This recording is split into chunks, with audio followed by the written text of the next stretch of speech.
নমস্কার, আশা করছি আপনারা সবাই খুব ভালো আছেন। খুচরো মুহূর্ত চ্যানেলে আপনাদের সকলকে স্বাগত। আজকে বুধবার সকাল ওই 5টা মতো বাজছে। ব্যাগপত্র গুছিয়ে সব পরিবারে বেরিয়ে পড়েছি দীঘা যাওয়ার উদ্দেশ্যে। এই দীঘা যাওয়ার প্ল্যানটা আমাদের অনেক দিন ধরেই হচ্ছিল, কিন্তু যাওয়ার মতো সময় আর সুযোগ হয়ে উঠছিল না। ফাইনালি আজকে সময় এবং সুযোগ দুটোই হয়ে উঠেছে। আমরা এখান থেকে যাব সোজা পাঁশকুড়া স্টেশন। পাঁশকুড়া স্টেশন থেকে আমাদের দীঘা যাওয়ার ট্রেন রয়েছে। এই যে চলে এসেছি আমরা পাঁশকুড়া স্টেশনে, বসে আছি এখন ট্রেনের অপেক্ষায়। মনে মনে বেশ আনন্দও হচ্ছে যে না, আমরা ফাইনালি দীঘা যাচ্ছি। তাই ভাবলাম স্টেশনের চারপাশটায় একটু ছবি তুলি।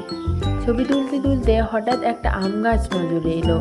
আম গাছটাতে এত আম ধরে রয়েছে যে পাতাই দেখা যাচ্ছে না, গাছ ভর্তি আম। ফাইনালি আমরা চলে এসেছি দীঘাতে। কি বড় বড় ঢেউ দেখুন। আমরা এসেছি এখন স্নান করতে, তবে এই সময়টা জোয়ারের সময় তো, তাই খুব বড় বড় ঢেউ। আমরা তাই বেশি দূর নামিনি, আমরা সমুদ্রের পাড়েই ছিলাম। সমুদ্রে স্নান করার পর বেরিয়েছিলাম দুপুরের খাবার খেতে। খাওয়ার আগে আমরা আইসক্রিম কিনে নিলাম। আইসক্রিম খেয়ে দুপুরে লাঞ্চ করে হোটেলে একটু বিশ্রাম করে আমরা বিকেলে বেরিয়েছিলাম সমুদ্রের পাড়ে একটু ঘুরতে। এখন আমরা সমুদ্রের পাড়ে পাড়ে ঘুরছি, কোথাও কোথাও একটু বসেও যাচ্ছি। এই সমুদ্রের জলের আওয়াজ, সঙ্গে ঝোড়ো হাওয়া আর মানুষজনের কোলাহল, চারপাশের পরিবেশটা এত সুন্দর লাগছে, মনে হচ্ছে ঘন্টার পর ঘন্টা এখানেই বসে থাকি।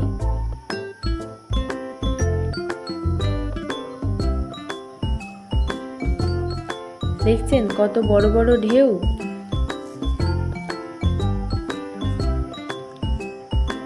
আমরা এতটা দূরে বসে আছি, জলের ছিটে আমাদের গা পর্যন্ত আসছে।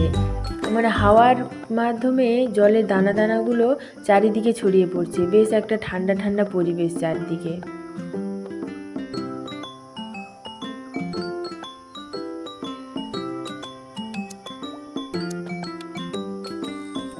আজ ওয়েদারটা একটু মেঘলা হওয়ার জন্য সমুদ্র একটু বেশি উত্তাল। আমরা যখন স্নান করতে এসেছিলাম তখনও এতটা পরিমাণ জোয়ার ছিল, আর এই বিকেলেও দেখছি যে সমুদ্রে একই রকম জোয়ার আছে। কিছুক্ষণ ঘোরাঘুরি করার পর পেয়ে গিয়েছিলাম আমাদের খিদে, তাই ভাবলাম বিকালে স্ন্যাক্স হিসেবে একটু মোমো খাওয়া যাক। তাই 2 প্লেট মোমো নিয়েছি আর নিয়েছি 1 গ্লাস লস্যি। এই গরমের সময় ঠান্ডা ঠান্ডা লস্যি খেতে তো বেশ ভালোই লাগে। খাওয়া দাওয়ার পর আমরা চলে এসেছি ঢেউসাগর পার্কে। এই পার্কের সামনের এই যে জিরাফ, এরা আপনাকে ওয়েলকাম জানাচ্ছে।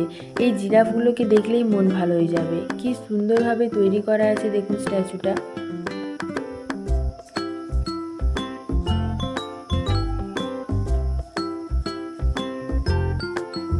এই যে এবার আমরা ঢেউসাগর পার্কের ভেতরে প্রবেশ করছি। ভেতরটা এত সুন্দর লাইট দিয়ে সাজানো, দেখলেই আপনার মন ভালো হয়ে যাবে।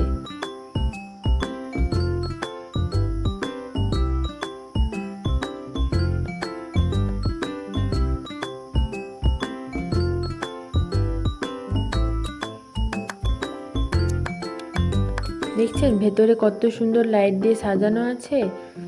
মনে হচ্ছে দাঁড়িয়ে থেকে শুধু দেখতেই থাকি, চারিদিকে শুধু আলোর মেলা বসেছে। আর সমুদ্রের পাড়ে এই দেখুন রাখা আছে একটি ময়ূরপঙ্খী জাহাজ।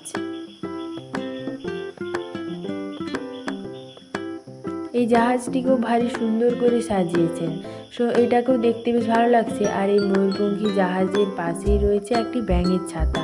সেই ছাতাটিকেও দেখুন কি সুন্দর লাইট দিয়ে সাজানো আছে। এই লাইটগুলো যে ঝুলছে এবং হাওয়ায় দোল খাচ্ছে, এইটা আরও সুন্দর দেখতে লাগছে। ঘোরাঘুরি করার পর আমরা চলে এসেছি একটা টার্কি আইসক্রিমের দোকানে। আমি এর আগে কখনো এই এক্সপিরিয়েন্সটা করিনি, এটাই আমার কাছে প্রথমবার।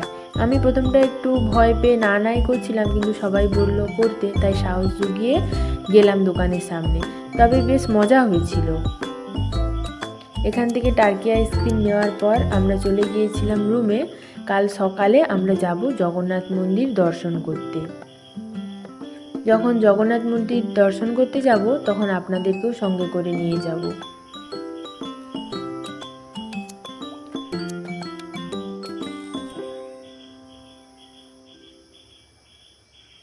আজ তাহলে ভিডিওটা এখানেই শেষ করি, আসবো আবার একটি নতুন ব্লগের সাথে।